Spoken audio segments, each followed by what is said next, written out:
북이스라엘과 시리아 간의 평화가 유지되고 얼마 지난 후에 시리아 왕 베나닷이 다시 북이스라엘을 침공합니다. 베나닷이 보낸 군대가 북이스라엘의 수도 사마리아를 에워싸자 성 안에는 음식이 바닥났고 물가는 폭등합니다. 25절에 보면 나귀 머리 하나에 은 80세겔에 거래될 정도였다 기록합니다. 당시의 은 1세겔은 일반 노동자의 4일치 품삯이기 때문에 은 80세겔은 일반 노동자의 320일, 거의 1년치의 품삯에 해당하는 큰 돈이었습니다. 게다가 레위기 11장 4절에 보면 나귀는 부정한 동물이기 때문에 절대로 식용으로 사용하지 않았었습니다. 특히 머리는 다른 부위보다 먹기에 제일 나쁜 부분이라서 가장 값이 싼 고기였습니다. 그럼에도 불구하고 부정한 나귀의 머리가 은 80세겔에 거래되었다는 것은 당시의 기근이 사마리아 성 안에 얼마나 극심했는가를 짐작할 수 있게 합니다. 또한 비둘기똥 4분의 1갑이 은 5세겔에 거래되는 형편이었습니다. 비둘기똥이나 여물지 않은 콩은 영양가가 거의 없는 음식물 찌꺼기 내지는 작은 곡식을 가리키는 말입니다. 이와 같이 성이 포위되고 기근이 극에 달하는 당시는 동물이나 사람의 배설물까지 먹는 극한 상황이었음을 짐작할 수 있습니다. 심지어 28절에 부모가 자식을 잡아먹자는 제안을 할 정도로 당시 사마리아 성은 참으로 끔찍한 상태에 있었습니다. 더 놀라운 것은 그 죽은 아들에 대해서 전혀 비통해하지 않고 오히려 그 일에 시시비비를 가리는 모습은 극한 상황에서 여실히 드러나는 죄악된 인간성을 여과 없이 보여줍니다. 이처럼 하나님의 심판이 극도에까지 다다른 상황에서도 회개하지 않는 인간의 완악함이란 더욱더 끔찍한 것이죠.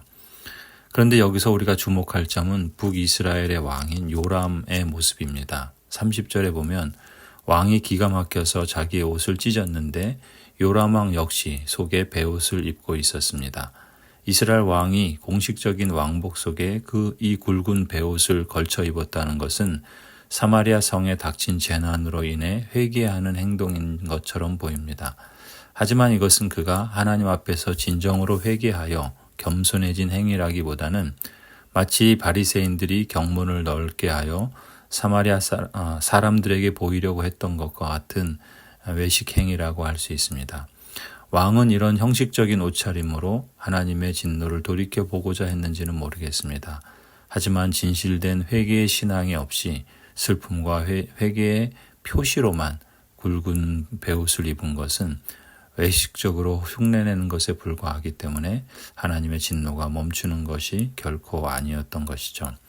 왜냐하면 하나님께서 원하시는 것은 경건의 모양이 아니라 경건의 능력이기 때문입니다.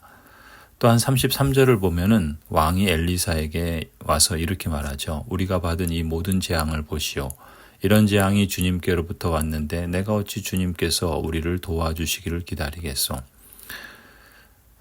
재앙이 여호와께로부터 온 줄을 알면서도 요람 왕은 주님의 도우심을 구하지 않습니다. 참으로 안타까운 점은 말씀의 귀를 막고 여호와의 도움과 회복을 기다리지 않기로 하면 여호와께 나아가는 길은 막힐 뿐이라는 것이죠. 오히려 요람 왕은 31절에 하나님의 말씀을 전하는 엘리사를 저주하며 분노합니다. 왕이 저주받을 각오를 하고 결심하여 말하죠.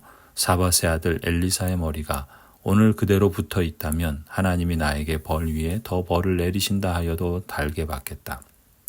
요람 왕의 분노는 극에 달하였습니다. 자기 백성의 참상에 대한 책임을 엘리사에게 전가시키는 심히 악한 격분이라고 볼 수 있습니다. 엘리사 선지자는 이런 요람 왕에 대해서 한마디로 살인자의 아들이라 이렇게 표현하지요. 실제로 요람 왕은 혈통적으로나 기질면에서나 광폭한 살인자 아합의 친아들이었습니다. 이스라엘 왕 요람은 그의 아버지 아합이나 그의 형 아하시아보다 겉으로 포장된 모습을 보면 신앙적으로 훨씬 나은 사람처럼 보입니다. 가령 요람의 입에서 여호와 하나님 같은 종교적인 표현들이 많이 나옵니다. 아합과 아하시아에게서는 결코 볼 수 없었던 일이었죠. 하지만 문제는 그것이 말로만 끝났다는 데 있습니다. 실상을 보면 요람 왕은 하나님의 선지자인 엘리사를 저주하며 체포하기 위해 신하들을 보냅니다. 그는 말은 하나님 했지만 그의 형 아하시아가 엘리야에게 했던 것과 똑같은 행동을 한 것이죠. 그는 진정으로 하나님을 섬기고 있지 않았던 겁니다. 예수님이 말씀하신 것처럼 요람이야말로 그저 입으로 주여 주여 하는 자였습니다. 마음의 변화나 행동의 변화가 없는 입술의 고백이 얼마나 더 끔찍한 일인가. 남을 속일 뿐만 아니라 자신도 착각하게 만들었던 것이죠. 인생길에서 뜻하지 않은 위기가 엄습해 올 때 그 어느 때보다 가장 중요한 일은 겸손한 마음으로 주님의 말씀을 듣고 돌이키는 것입니다. 역대하 7장 14절은 이렇게 말씀합니다. 내 이름으로 일컫는 나의 백성이 스스로 겸손해져서 기도하며 나를 찾고 악한 길에서 떠나면 내가 하늘에서 듣고 그 죄를 용서하여 주며 그 땅을 다시 번영시켜 주겠다 말씀합니다. 죄를 멈추지 않고 그 악한 길에서 떠나지 않으면 고통만 더욱 가중될 뿐이지요. 겉으로 드러나도록 단지 옷을 찢는 탄식의 퍼포먼스가 아니라 마음을 찢어 회개하고 주님의 도우심을 구하는 겸손하고 신실한 모습이 필요한 때입니다. 성도 여러분, 구원 얻는 참된 믿음이 있으면 말씀이 주는 회복의 희망을 볼 수 있고 하나님이 약속하신 말씀이 현실로 실제화되는 그날을 맞이하게 될 것입니다. 지금 당장 희망이 보이지 않는다 할지라도 하나님을 향한 믿음과 주님을 기다리는 인내 가운데 모든 것을 합력하여 선을 이루실 성령 하나님을 끝까지 신뢰하십시다.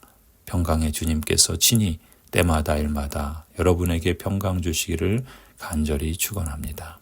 아멘.